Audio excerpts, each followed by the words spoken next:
Hello and welcome to Crouton Cracker Jacks. Today I'm going to show you how to make this decadent Italian dessert, tiramisu. A mascarpone cheese mixture layered up with ladyfingers soaked in espresso and Kahlua. These are the ingredients you'll need. So let's get started. The first thing I'm going to do is get my espresso mixture ready. I've got 6 ounces of boiling water here. And to that I'm going to add in 2 rounded teaspoons of instant espresso powder. And I'm just going to whisk this together until that instant espresso is dissolved. Now you could use extra strong coffee for this, however, it does kind of tend to have a little bit of a bitter taste, so I recommend getting that instant espresso powder. And to this I'm going to add a 50 milliliter bottle of Kahlua, just to spice things up a little bit. You don't have to add the alcohol if you don't want to, or if you're making this for kids, but it does give it that little something something. And I'm just going to whisk that in, and then I'm going to set this mixture off to the side to cool completely. Next I'm going to set up a double boiler here. I've got a saucepan over medium heat that's at a simmer, and I've got a medium bowl that sits right up on top that I've got 6 egg yolks in. And I'm going to add in 1 cup of sugar to that, and using a whisk I'm going to whisk this constantly for a good 8 to 10 minutes or so, and this will cook the egg yolks. Now you don't want to do this directly over heat. You want to use a double boiler because you don't want scrambled eggs. And you'll see that this mixture is relatively thick. I ended up about halfway through adding in about 2 tablespoons of milk to this mixture to help smooth it out a little bit. Now after constantly stirring this for about 10 minutes in our double boiler, it has come together and it is nice and smooth. Now not all of our sugar will dissolve in this, and that is perfectly fine. It will finish dissolving when we get the other ingredients added in. But I'm going to take this off of heat and again let this cool completely. Now while we're waiting for those mixtures to cool down completely, if you could do me a giant favor and go check out my friend Rosie over at iHeart Recipes. She has an amazing channel here on YouTube with tons of wonderful videos and delicious recipes. She does desserts and appetizers and soul food, and she even does lots of videos for dinner for 2. So I will put a link in the description box as well as an annotation here on the video that you can click, and that will take you directly over to her channel. And if you like what you see, go ahead and subscribe. You will not regret it. And while you're over there, tell her that Crouton Cracker Jacks sent you her way. And now that our mixtures have cooled completely, I'm going to make up some whipped cream. In the bowl of my stand mixer here, I'm going to add in 1.5 cups of cold, heavy whipping cream. Make sure that your bowl is nice and cold as well.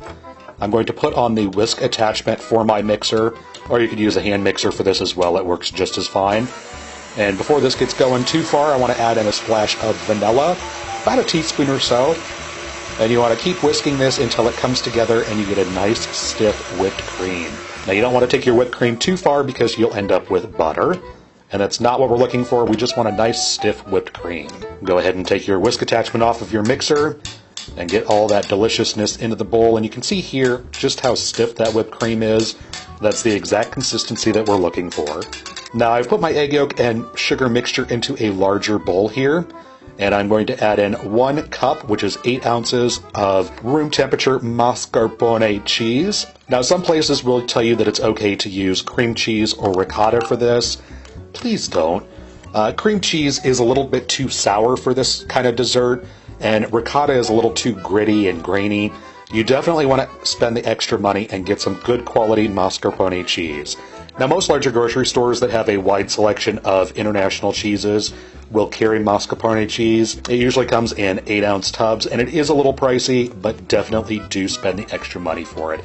You will not regret it. And once that mixture is nice and smooth, you want to go ahead and add in your whipped cream. Now if you really wanted to, you could use Cool Whip for this. However, again, this is such a decadent dessert, you really want to splurge for the real stuff here. And I'm just going to get my whipped cream into my bowl. And you want to be careful when you're mixing this because you do not want to deflate your whipped cream.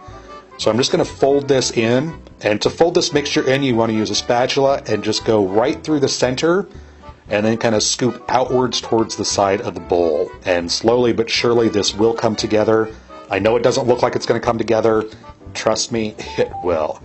And once that comes together and it's nice and smooth, you want to go ahead and set this off to the side.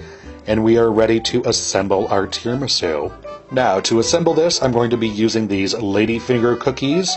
You can usually find these in the international section of most larger grocery stores. It is a 3.5-ounce box, and you will need 2 of these per pan of tiramisu. And I've got a 9-inch by 9-inch glass baking dish that I will be making this in. And I'm just going to take those ladyfingers and dip them into the espresso mixture, and then put them into the pan. Now, you do not want to let these soak for more than just a few seconds, because as you can see here, they will get really logged down with that espresso mixture, and you won't have enough to finish out the rest of the tiramisu. So just put them in there for just a couple of seconds, take them out, and then line the bottom of your pan. And you just want to keep going through until you get a nice even layer all across the bottom of your pan.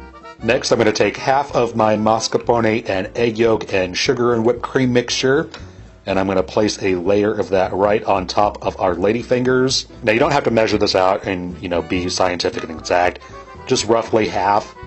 And you want to smooth that out over the top. And then we are going to repeat the layer one more time with a layer of ladyfingers soaked in that espresso and Kahlua mixture. And you just want to put these right up on top and kind of press them down a little bit into the mascarpone cheese mixture. Keep going through until you've used the second box. And then finally you want to top this with the rest of your mascarpone cheese mixture. You just want to spread this out all the way to the sides and get a nice even layer right up on top. And then you want to cover this with either wax paper or foil or saran wrap or whatever you happen to have. And you want to refrigerate this for at least 8 hours. Resist the urge to cut into this and taste it before 8 hours.